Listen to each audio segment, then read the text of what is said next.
Peace and blessings.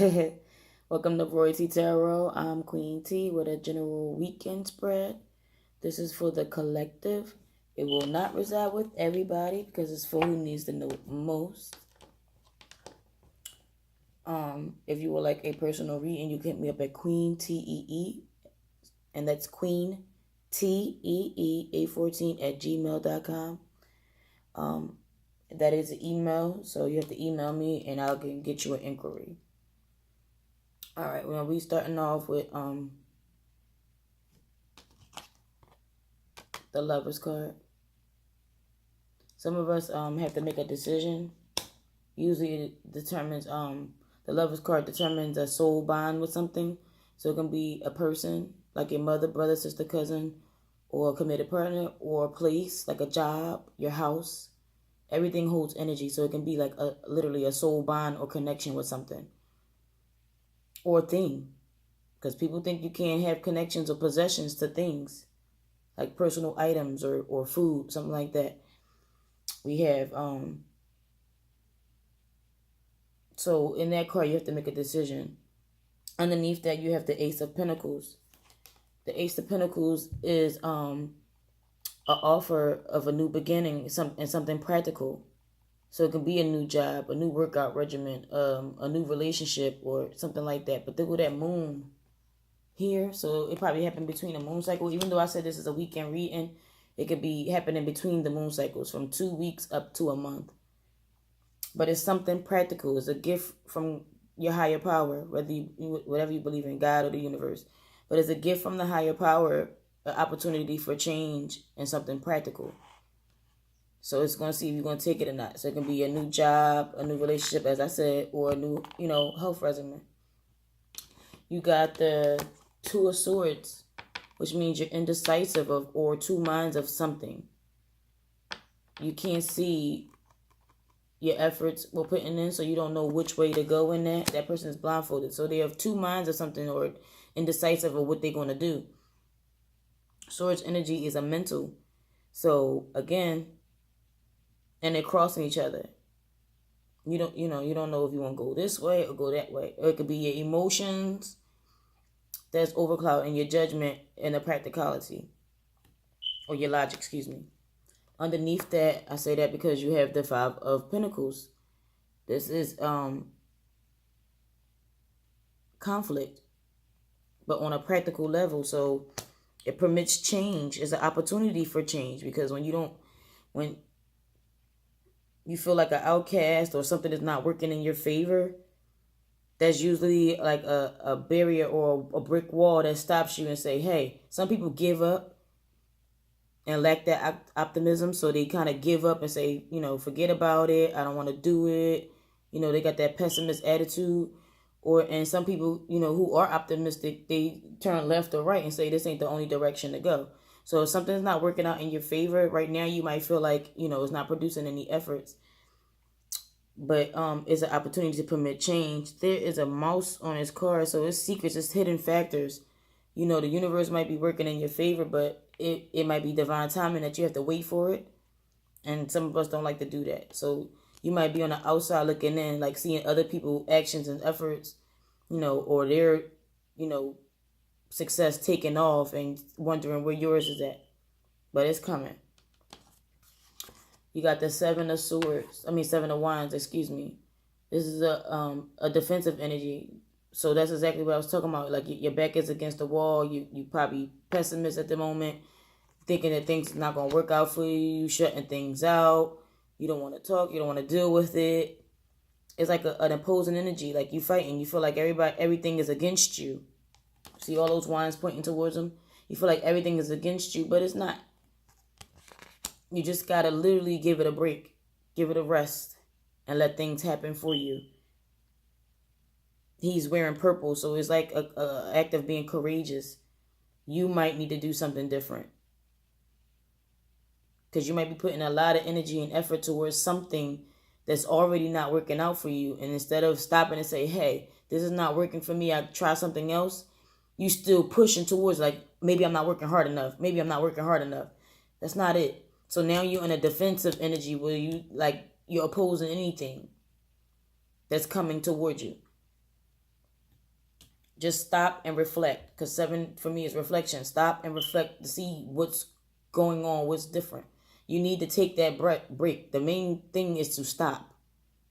Take a rest so you can let things come to your consciousness. You need to take a rest. That keep moving, keep moving, keep moving. It's not sometimes of what you're doing, it's how you're doing it. You need to take a break to see where you're going wrong at, to see what's going wrong in the situation. The outcome card is the Devil card. It's not a bad thing. It's just toxic behaviors and bonds. So you might be in a pattern, in a mindset of doing something a certain way. It's like a controlled thing where you feel like what you're doing is right. But again, that's why I said take that time to stop and reflect, because it's a toxic pattern or bond where you feel like it has to work out a certain way. You might be holding on to certain beliefs or behaviors that's preventing you from getting what you need. And that doesn't mean it's not going to come in. It just means that you need to stop and reflect and do what serves you versus what somebody else is telling you. What feels good to you? Not what feels good, but what is good for you, basically. So do what serves you. We might like, for example, cheesesteaks. Taste good, or fried chicken. Tastes good, you get what I'm saying? That's the food aspect. But is it good for you? What kind of energy are you getting from it? Name one good thing in it that's good for you. Where's the grains with the complex carbs where it's not empty starches? It's full of sodium and grease and all, you know what I'm saying? So it tastes good and it make you sleepy and slouchy or it fulfills you, emotionally. But is it good for you? Start changing your diet habits. Start getting some rest so you can think clearly. Start exercising so you can think clearly. Stop putting forth your action and energy towards something that's already saying no. It's not for you. The door is closed. You might need to look elsewhere. If not, you're going to be in a cycle of, thinking that you're not worthy of, the things that you want. Because you're putting forth energy and effort towards something that doesn't serve you. Same thing with a job. You're doing overtime for a job that literally as soon as you do the overtime, another bill come up. Or you do the overtime and, it's towards bills. And then you see yourself working more and more hours, working harder and not smarter. You can put your energy and time into something else that's going to produce you more cash. Like, a part-time job, or like don't quit the job you got before you get another one, or something that you like to do, like, a hobby that you could turn into a career. A lot of us like to cook. A lot of us like to sing, dance, do all types of things. But what serves you best? What can you capitalize off of? What can you see yourself doing and happy about it and feel good versus just chasing that bag? I think I sound like a broken record because I think that's what we all are doing. We're putting our energy and effort towards something that's not working for us. Not all of us, but the ones who need this message. And it's not producing any, your efforts are not producing anything practical. And you kind of want to give up. But I'm here to tell you, don't give up. Just rethink your strategy and see where you can fix or tweak some things. And I promise you, it's going to work out. It's in the cards. It's going to work out, but you have to make a decision of what serves you. You can't stick to doing something the same way because that's a habit for you. That's what this is. It's habit forming. It's something that you continuously do because you're used to it. But when you want change, you got to do something different. You can't go about the same thing the same way and expecting a change. That's insanity. So you have to do something different to get different results. Change your health habits. Look into doing something that you like, that's fulfilling. Some of us don't like to work out, so do something else that make you lose weight. Try yoga. Try just walking. Shit, try dancing. I like to dance. I need to do that too. But, try something different to get forth those efforts. Again, with the job, what hobby do you like doing that you can do for free Everybody has something they like to do. You might say you don't, you do. Find something that you like to do and learn to capitalize off of it. You got a hand on cooking? Sew platters. You know, you got a hand on making clothes and all that stuff. Do something different that's going to produce you some cash. I can't give you the idea. You got to think of it yourself. All of us are different. Some of us might need to go back to school. You might need to go back to school because you might got an idea that's really good for you, but you got to go back to school in order to see, some changes. So if a lot of us need to do some different things, and if it's pertaining to a relationship, oh man, again, believe people at face value. When they show you their actions or what they're doing, believe that. Don't go off of what they're saying, whether it be your sister, mother, cousin, brother, because saying something, sometimes you got to release people, even if they're family. Sometimes you got to do that. No matter what hold or bond you think you got with them, they still going to be who they are to you. You just got to change what you do for them. Or if you hang around them, because sometimes it's toxic. Still living with your mom, it might be time to move out. It don't mean you don't love your mom. It just means you need to do something different to save the relationship, salvage it.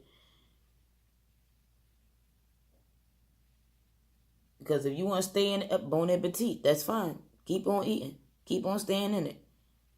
Same thing with a committed partner. If so, you're with somebody to learn and grow from it. Everything in your life, from job experiences to people, places, and things, are for you to grow and learn.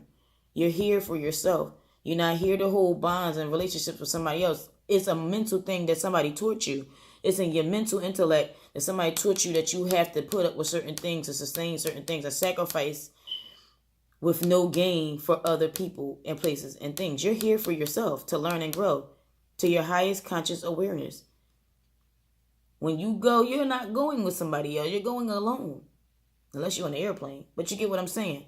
You're going alone. It's like you came here alone. You're here on your own journey. Your soul signed up by itself.